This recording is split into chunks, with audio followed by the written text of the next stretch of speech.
Iran's economy may teeter on the brink of collapse, but does that really threaten its regime? Monday's flare-up of hostilities across the Strait of Hormuz makes clear that oil's not about to start flowing freely again. Tehran and Washington both signaling they can bear the pain of lost revenue and inflation, with Iran arguably taking that brinkmanship further. When missiles target the Emirates' prized Fujairah pipeline complex, which bypasses the strait, it's shooting at what was a favored hub for parking its cash and bypassing sanctions. We'll ask about who feels more pain in the divorce with the same UAE that last week quit OPEC, in part because it thought Gulf neighbors weren't tough enough on Tehran. The Islamic Republic knows its main nemesis, the one that killed its supreme leader, faces the pain of rising prices at the pump ahead of November U.S. midterm elections. But what about ordinary citizens in Iran, a nation where inflation is what sparked mass New Year's protests? At what point is the regime in danger? A messianic streak, a survival mode honed over decades?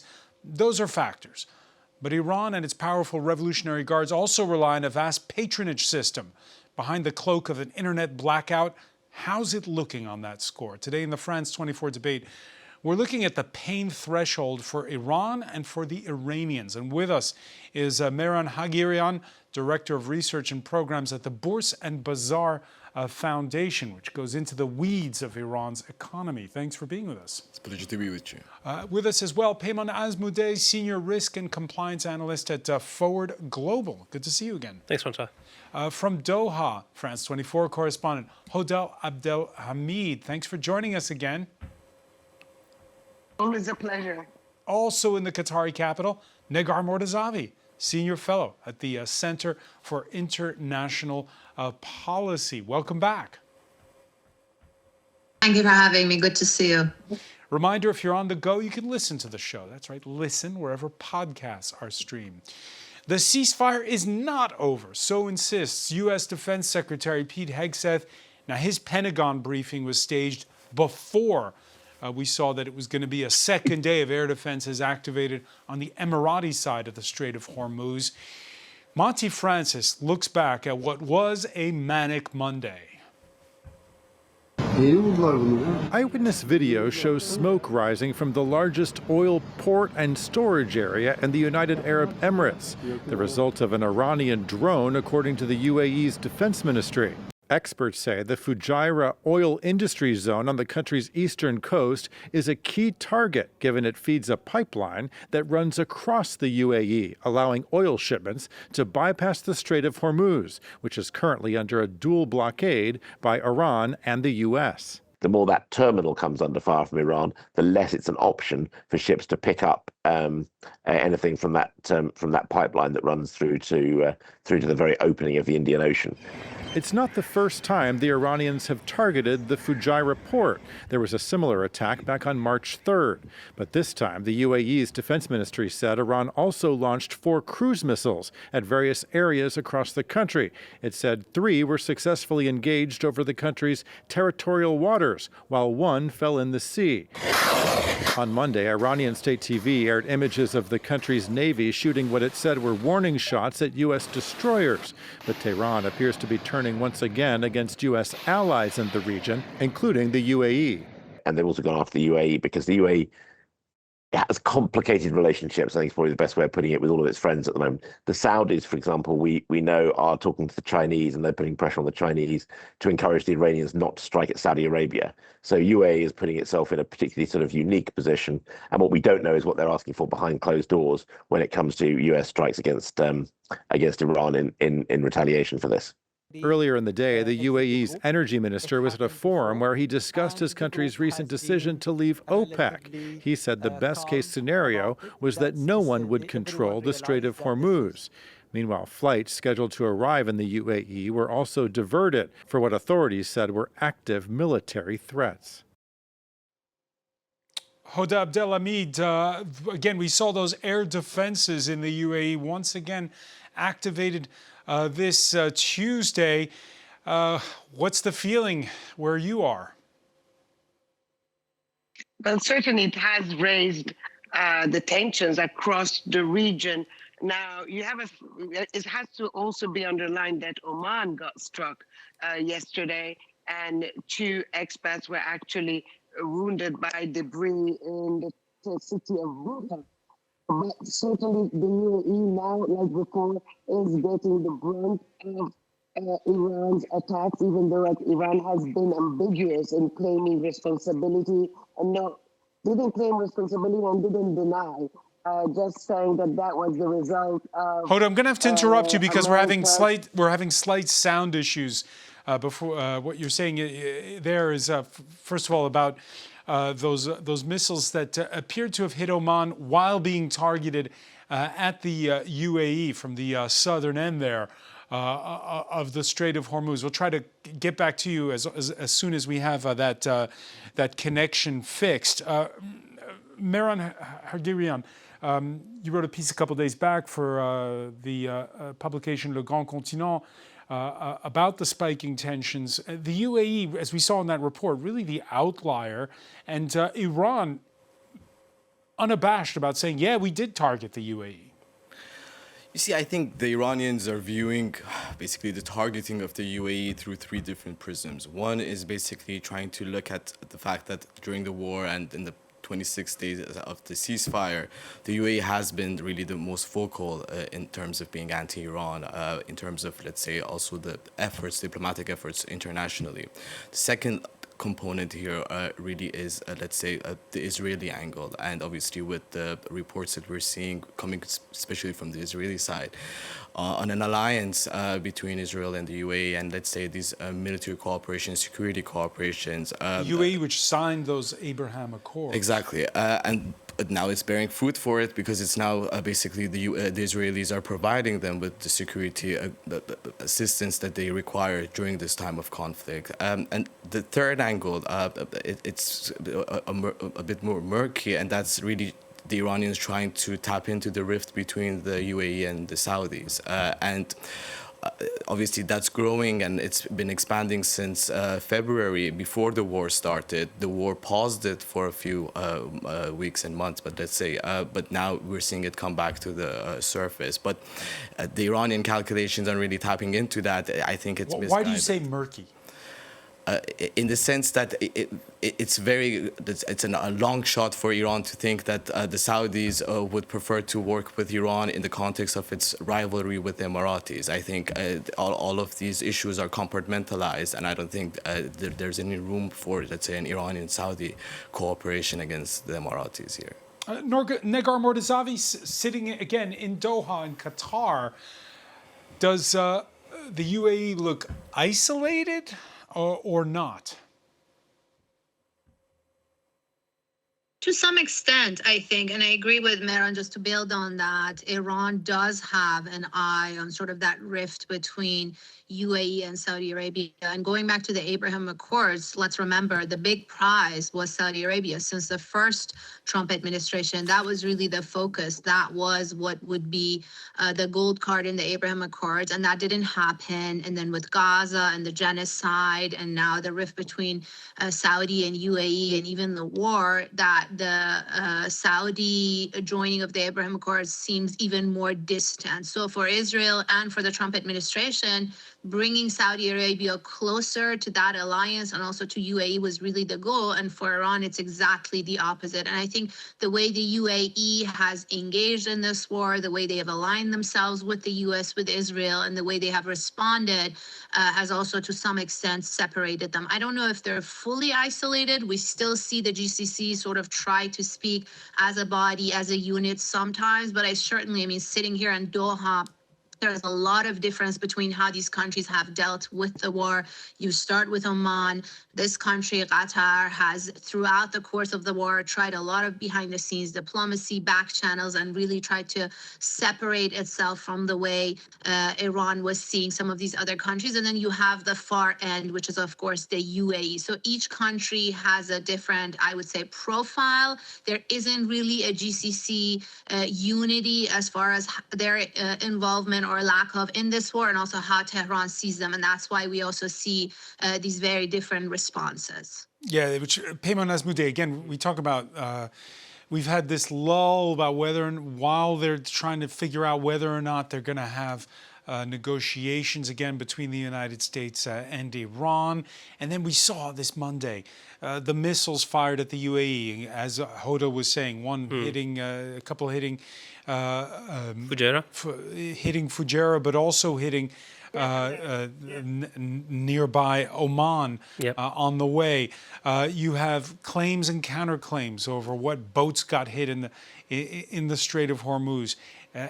It's all flaring up now. It all seems calibrated or not? It's definitely calibrated on the Iranian side. There, specifically the decisions to target the UAE, the decision to hit Fujairah. I mean, I was sitting in the studio with your colleague Stuart Norville a couple of weeks ago, and he was asking me about this pipeline. And the point that I made at the time was, when the UAE is planning on this pipeline that's going to bypass the Strait of Hormuz entirely, you're only a few more kilometers away from Iran. I mean, if the entire issue with security in the Strait of Hormuz is drone and missile strikes hitting tankers and basically making maritime traffic through the strait uninsurable, Fujairah does not fix that problem. And 1.8 million barrels of oil can seem like a lot, but compared to what goes through the Strait of Hormuz, it's not. And if those barrels actually make it through the pipeline and get exported without the pipeline and the port being hit, which is, I think, the message that the Islamic Republic is trying to send, they're trying to make clear that they're still able to impose costs. Just because the U.S. Navy and CENTCOM have basically imposed a blockade of the blockade does not mean, basically, that the U.S., Israel, the Gulf states can force them to give up this hostage situation that they've basically set up in the strait. And the message that they're sending by hitting Fujairah is the situation is not normal, basically, until we get a deal that gives us some kind of restitution. And I'm not saying that they're right on this. I'm saying this is the message they're trying to send. They're trying to say that nothing, basically, until we get a resolution to this conflict, until we get a resolution to the U.S. blockade, you're not going to be able to export oil, whether it's through the Ambu pipeline, through to the Red Sea, whether it's through Fujairah, or frankly anywhere else. Yeah, Hoda Abdelhamid, we've had sources telling us of those drones returning to the skies above Tehran. There is the distinct possibility that it could all kick off in full once again. We know that in the UAE, they're back to online schooling. What's it been like today in Doha? Well, so far it's been actually quite normal. A lot of questions, of course, people asking, you think the war will restart or not? Some people we chat to would tell you, well, the UAE is in a different situation. The UAE went too far. The UAE is siding with Israel. That's what you hear among people you have a conversation with. Now, officially, you don't hear any of that. Actually, yesterday, when the UAE came under the first attack, you heard the same statements, more or less, coming out of Doha and Riyadh, both saying that they would support any decision that the UAE would take when it comes to its own defense, when it comes to securing its territory, when it comes to protecting its sovereignty. But certainly this is the very beginning, and people are certainly worried. And I think also businessmen, the government itself would be worried if there is a resumption of what we saw back in early March. One final point on this, Mehran Hagirian. There was, it's been said Israel has been increasingly isolated over the war in Gaza from its traditional allies, but it has the one ally it needs, it's the United States. Can the same be said of the UAE because of the fact that in this era where they've been so solicited, particularly by big tech for investment, that they too have that same one ally they need? I don't think it's just the one ally. I don't think the UAE or any of the other GCC states are really going towards isolationism, let's say. That's not how they're really structured. Their foreign policy cannot really take that as well. And that's because we saw that yesterday with the, let's say, resumption of the Iranian attacks. More than 80 countries condemned the Iranian attacks, let's say. All of the GCC issued statements. And that's because at the surface level, at the least, there can't be that push for isolationism within the GCC context or by the UAE. Obviously, in the past few days and weeks, we're seeing the withdrawal from OPEC, the rift again with the Saudis. That all falls into the alliances that each of these countries have. But I really don't think that the country is being isolated. And as it comes to Iran, we heard Donald Trump earlier saying Iran better be smart, a not-so-veiled threat. Iran's line has consistently been one that, well, time is on its side. I personally believe if the confrontation intensifies, it will cause damage to us too. But the final result will be a bigger victory for Iran. There is no way Trump will be able to turn the page back to before February 28th. Is that Deputy Commander of the Revolutionary Guards correct, Payman? So when Ali Khamenei was still alive, so basically up until February 28th, something that all Iranians were familiar with were the delusions of grandeur, basically, on the part of the regime. This idea that the Islamic Republic would be able to impose itself as a global power, all while continuing this ideological conflict with the United States, all while undermining its neighbors, all while basically stoking these eternal conflicts in Iraq, Syria, Lebanon, and all over the region. And even though Ali Khamenei was killed now just over 2 months ago, it's clear that the rhetoric and kind of the ideological framework within at least part of the Revolutionary Guards is still the same. Now, that was the message basically being sent by one commander.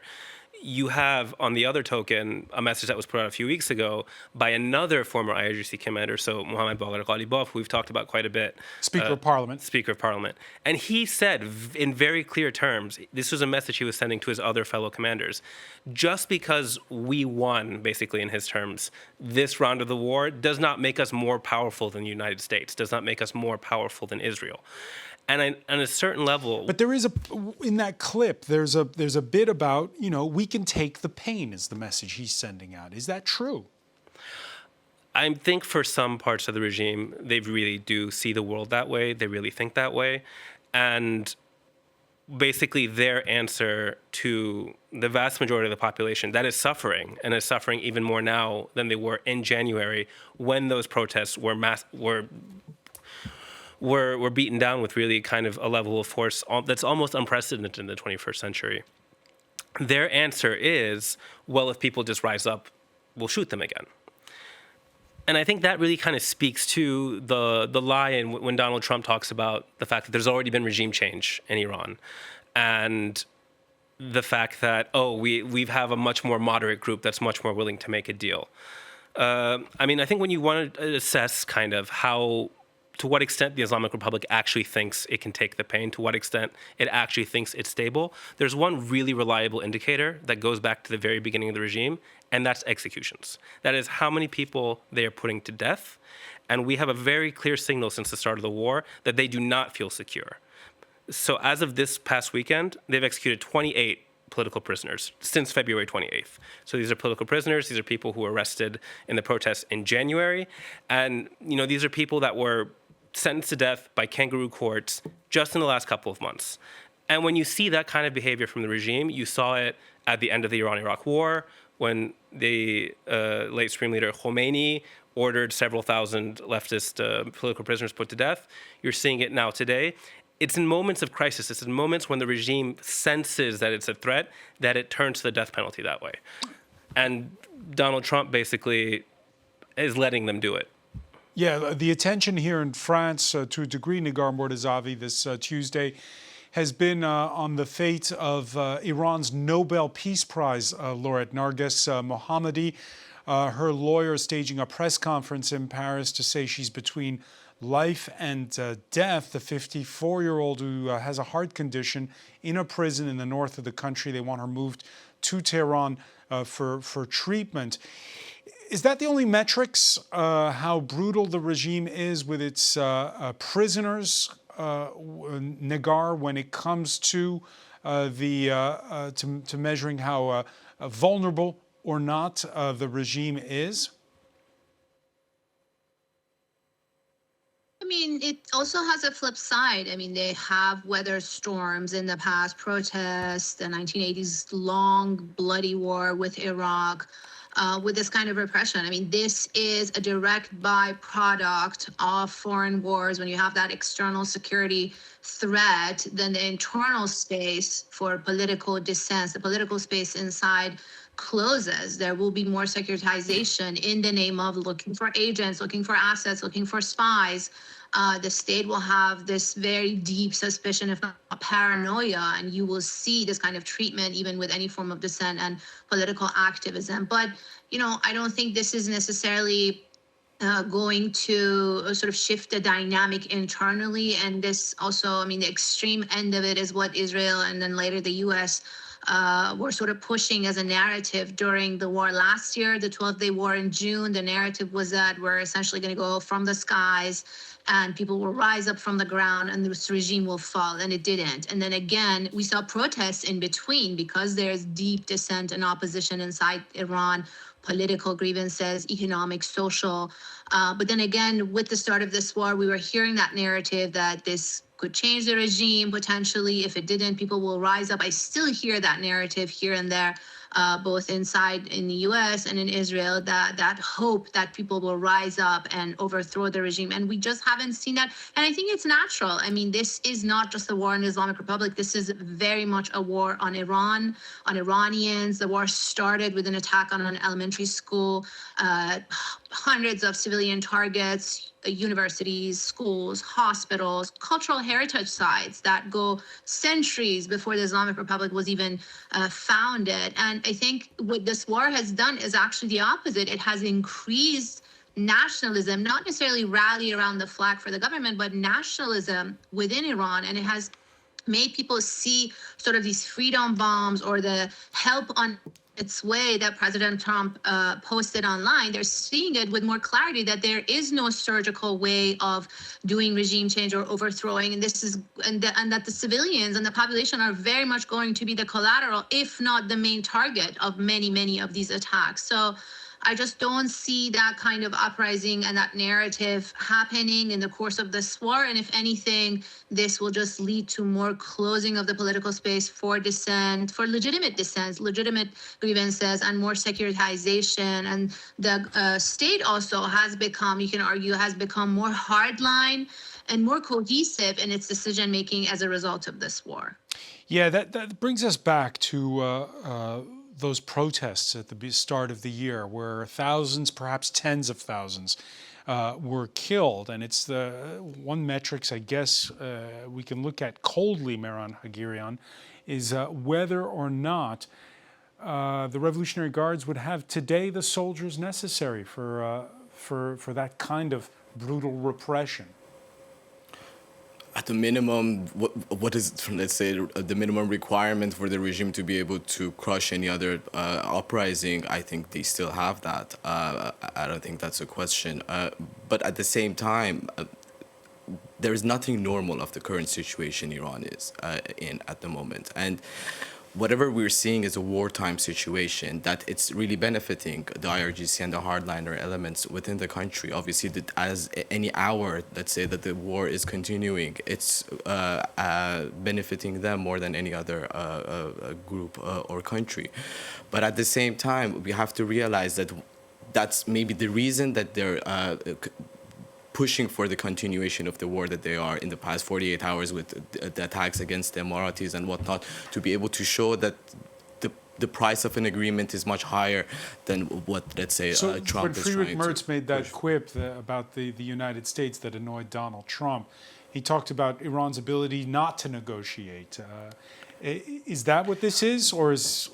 Because, again, if we go back to the 10 points, the 14 points, all of these points of discussion, let's say, that are going to be negotiated between Iran and the U.S., the majority of them are really the foundations of the Islamic Republic. So if you negotiate them, you're really pushing the crumbling of the regime in one way or another. And that's really the practical fact here, that the IRGC and, again, the hardliner elements within the regime right now do not want to allow a negotiated settlement to, let's say, take root.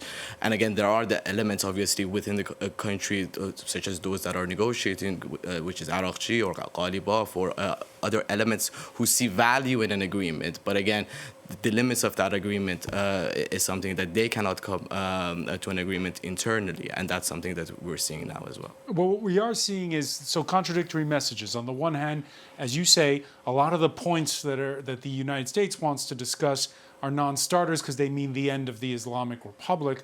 On the other, diplomacy is not dead. Iran's foreign minister en route to visit his best customer for oil, China, which is set to host the U.S. president in 9 days' time. That's got the Trump administration calling on Beijing to get more involved. Let's see them step up with some diplomacy and get the Iranians to open the straits. They are trying to cut off international freedom of navigation through the Strait of Hormuz, and the U.S. is opening that up. Does China have the leverage to reopen the Strait of Hormuz? Doesn't have the leverage to open the Strait of Hormuz, but it does have enough, let's say, sway in a way that Iranian actions we'll see Iranian actions going forward. But one point is very important here. China, at the end of the day, is still the guarantor of the Iran-Saudi agreement of the 2023, which basically allowed Iran and Saudi Arabia to resume diplomatic relations. And that's really the backbone of what we have been seeing in the past 3 years in terms of a gradual, let's say, increase in engagements between the two sides. Obviously, it didn't translate into investments, let's say, by Saudi Arabia in Iran, which was one of the primary talking points, let's say. But at the same time, the fact that China is the guarantor here has played a role, and we don't see much of it publicly, and we didn't see that in 2023 either when the agreement was signed. We saw it only a few hours before the agreement was signed that actually the delegations are in Beijing. So I'm pretty sure that back channel there are a lot of efforts by the Chinese here, particularly again within the context of Iran GCC conflict, but also obviously with regards to the oil trade. As we sit in our climate-controlled studio on May the 5th, Peyman Azmudeh, for now, Donald Trump is still going to Beijing on May the 14th. Is that the deadline? Is that when we know whether or not this all kicks off in earnest? Based on the way things are going now, and I'm sorry to have to put it this way, but based on how deeply unserious the U.S. administration is,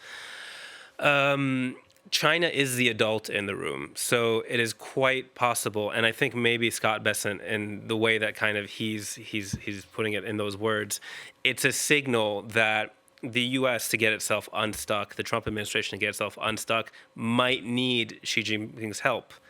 And that's not surprising because at the end of the day, it's the Chinese that actually have functional, stable relations with the Iranians, with the Emiratis, with the Saudis, with basically all of the actors who are involved. And it's the Chinese who also have the real economic incentive. I mean, when you look at kind of oil shortages and the drop in available supplies, it's hitting East Asia the most. It's hitting the Asia Pacific the most, much even more so than here in Europe or in North America. That all being said, I think the issue with basically asking the Chinese to basically get us out, when I say us, I mean the U.S. out of this mess, is I think that goes to show just kind of how far the U.S. position has fallen in this ability to basically guarantee stability in the Middle East. With this war, that's over. I mean, with the fact that you had this entire U.S. force posture and infrastructure. I mean, Mehran spoke about the kind of UAE-Israeli axis. The entire security infrastructure of the region has fallen apart with this conflict, and it's going to have to be rebuilt. And it's going to probably take a couple years until we actually have a clear idea of how Iran, the UAE, the Saudis actually interact with each other moving forward. But essentially, we might be looking at the transition from the U.S.-led order in the Middle East to one where basically it's only the Chinese that can basically act as the interlocutor for all sides. Oh, Hoda Abdelhamid, the last time we broached this topic in the France 24 debate, I didn't ask you whether or not China could be the new keeper of the peace in the Gulf. Well, I mean, what we hear from leaders here in the Gulf is that the efforts put forward by Oman and Qatar to a certain extent have not been enough. Oman, in its case, saying that actually each time they were close to a deal, as you heard it over and over again, that deal was met with missiles coming over Iran. Now we're hearing, let other people interfere, let other countries try to push from their side. But to see China being the one in control or taking the space that the Americans have carefully crafted for so many decades, I think we're still far away from that. The Gulf countries will be asking questions to Washington. They will be trying to recalibrate their security agreements. They will be trying to diversify their security agreements. But from there to immediately shift to China, I think, just because of the way things are in this part of the world, it will take some years before there is that same kind of relationship. For the time being, both Iran and the United States in a lose-lose situation. The Strait of Hormuz is shut. And to build trust in that bargaining process, we can show you, for instance, Monday's images out of Gwadar in Pakistan, the transfer of 22 Iranian crew members from a U.S.-seized vessel. Islamabad describes the move as a, quote, confidence-building measure between Washington and Tehran. And since they're returning by road to Iran, it's also a reminder that alternatives exist to the Strait of Hormuz. Cue images of Iraqi oil transported overland through Syria. That would have been unimaginable just a few years ago. As for Iran itself, can't ship much oil without the Gulf, but at least it can trade with neighbors to the north. Recently, it cut grain deals with both Russia and Turkmenistan. We can show you a map that puts in perspective how difficult it would be to completely blockade Iran, although its Indian Ocean port of Chabahar isn't equipped to ship oil and gas.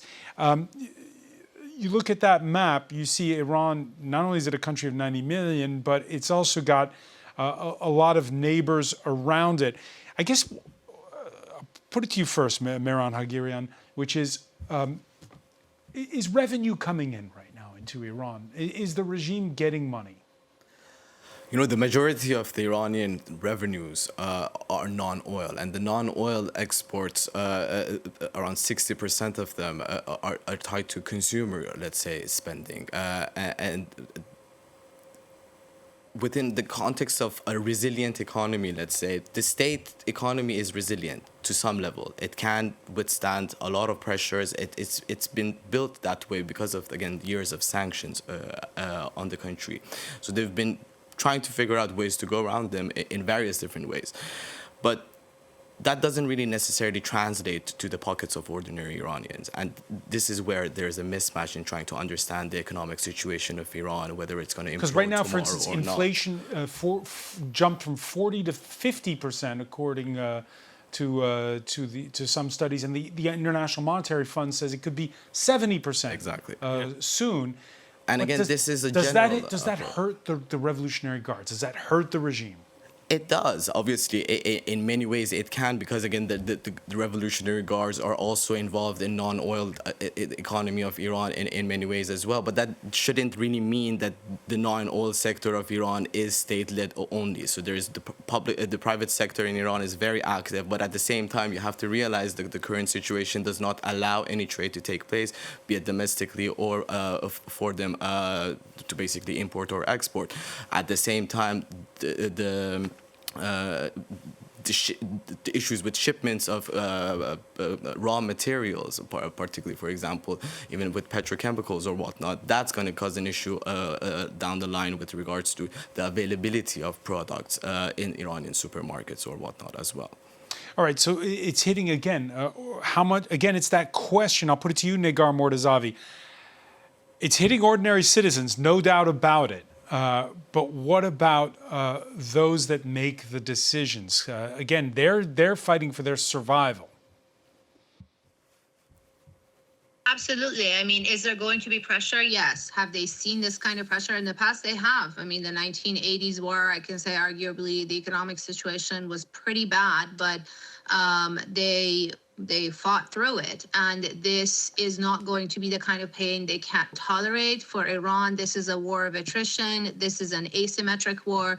Yes, they're the underdog, but they're also not that paper tiger that the White House, with push from Israel, understood. And so I think essentially when you listen to the Iranian rhetoric and their doctrine is that they want to fight this war to a point of permanent end so the war doesn't come back for them. Because for them, remember, this war didn't start today.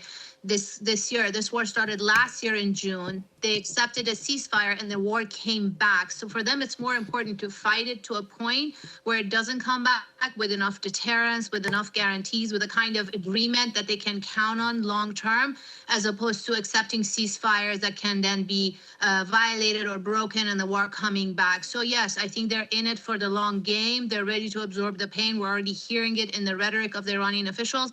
And I don't think the pain can reach the point that they can't tolerate. In fact, we have to remember this pain is also simultaneously being put on the region, which has a lower pain tolerance. It's also a global energy crisis. So the pain is felt throughout the world, which most of the world basically, or I would say the entire world, wants this problem resolved. And then also in the US, I mean, the US economy is not feeling the pain anywhere close to Iran, but the tolerance for that pain is very, very low. $1 on the price of gas in the US can potentially change elections. So I think all of these are issues that Tehran is observing very carefully as part of their strategy. And of course, we can't forget that the midterm elections in US Congress are coming up in November. Republicans very likely are going to lose the House of Representatives as one reason, direct result of this war, and potentially maybe in the Senate. So all of these are part of what Tehran is looking at, how they're understanding their big strategy, and I think they can still continue. Well, there's that pain threshold. One measure of it is the internet blackout. Payman, back in January, we were wondering, wow, it was like, what, a couple of weeks without the internet? And we thought, that's incredible. How can Iran survive with a couple of weeks? Well, the blackout has been on now since February the 28th, essentially. 68 days, if I'm not mistaken. Yeah, there's workarounds. I know there's tiered systems. There's so-called white SIM cards. If you're somebody who's close to the regime, you have more or less access. These Starlinks that everybody talked about. I don't know how much they've, but okay, it's hurting ordinary Iranians, and yet it continues. One point I want to make clear, and I think is very important for us to remember, is that we're looking at a propaganda war in parallel with the shooting war. And when you have, for example, IRGC commanders putting out this message that, we can take the pain, we can tolerate it, we can hold out for months. We're basically stronger than the U.S. is when it comes to withstanding the economic. But this unlimited internet blackout, does that not show, again, this high threshold to pain? I think it shows the opposite. It shows the level of fear of letting Iranians basically communicate freely. If you remember during the June war, so last year, the 12-day war, they did not cut off internet access. People were still able to communicate. They did not shut off access. People were still able to contact the outside world. And I think it's because at the time, they saw the potential for the rally around the flag effect. They know that's not the case this time. So I heard the comparison just now to, for example, the economic pain that was inflicted on Iran during the Iran-Iraq war. There was there's a very important difference when you're looking at the situation between the 1980s and today. In the 1980s, the regime was fundamentally popular. The regime had a mass base of social support. I mean, I'm not saying everyone, obviously there were a lot of opponents to the government, a lot of them got executed or forced into exile. But today, you're looking at a situation where you basically have this hardcore social base of 10 to 15% of the population, the same base that we've been talking about for the last few months since January. The regime is entirely reliant on this base of people and basically keeping this base of people online. You asked the question just now, do they still have the capability of cracking down, on new protests if they emerge? Only as long as that base stays online. So they're willing to basically let everyone else go jobless, lose their income, basically watch the currency in free fall even further. But you heard Mehran talk about it. There's still trade going on, so the regime still has money to pay thugs. there's still trade through Pakistan. There's still trade through the Caspian. Obviously, I mean, it's like the rhetoric about thinking that the White House saying that Iran's oil wells were going to explode if they, stopped exporting for 2 weeks. There's this assumption that if there's any activity going on, if there's any money going in, that means that they're not hurting. I think we need to take a step back when we're talking about these kind of day-to-day changes in the situation and actually look at the overall context facing the Islamic Republic. It is not a healthy context. It is not a context that favors this regime over the medium to long term. You don't have 10% public support. You don't have the entire region basically arrayed against you because you've been attacking them. And you don't have an international community that now sees you as the hostage taker of the global energy markets and expect to emerge from that as this kind of triumphant revisionist power. And I think that's the issue between what the Revolutionary Guards think, or some of them think, that they're going to be able to accomplish versus out of this conflict, and what the reality is basically going to impose on Iran over the next couple of years. Mehran Hagarian, the closing of the internet, it means, for instance, you book the equivalent of an Uber, and it's a real headache because the geolocation doesn't work properly. It's difficult to pay. Ordinary citizens are suffering, and yet it's unlimited. They can do it, right? As in the blackout? Yes. Yeah, they're doing it. It's been, again, he said 68 days now. And unfortunately, again, it's exactly the points that Payman raised in the sense that it's allowing their base to basically have access to be able to share their views on what's going on in Iran. If you turn on Channel 6, which is Channel News of Iran right now, you would see that it's been non-stop for the past 3 months. And on the side of the screen, it's showing all these gatherings of the regime supporters in various squares around Tehran. So you heard Payman say that it's not good for the regime in the medium to long term. Of course. What is the medium to long term? Can you define what that is? Short, medium, long term doesn't really make sense in this context. It's this current wartime situation and the post-war situation, and this does not look good for the regime post-war. So basically, whatever they're doing now, again, with all these the nightly gatherings that you would see by the regime supporters, to the internet access to them, or all these, let's say, how would you say it, the preferential treatment that some people are getting, how can you imagine this to be sustainable in a peacetime So they have to stay at war forever? They can't stay at war forever, obviously, but they're prolonging it as long as possible. It goes back to what I said earlier. Every hour that passes since the beginning of this war, it is strengthening them. There was no world that you would have come to me 2 months ago and said that Mojtaba Khamenei would become supreme leader. The reason that happened is because Khamenei Sr. died because of a war, through an assassination, and a war started. So the country entered that wartime situation, and that allowed these hardliners to basically bring in this puppet of a figure, that I would say, because again, there is no legitimacy behind him. They destroyed whatever they also put out in terms of what a legitimate regime would look like themselves. Now you have a hereditary theocracy, which is just a joke. But again, all of this can't really survive this wartime situation, and you cannot really foresee this as being a new norm in a post-war context. It works until it doesn't. Mehran Hagarian, I want to thank you. I want to thank as well Payman Azmudeh, and I want to thank Negar Mortazavi and our correspondent Hoda Abdelhamid for being with us from Doha. Thank you for joining us here in the France 24 debate.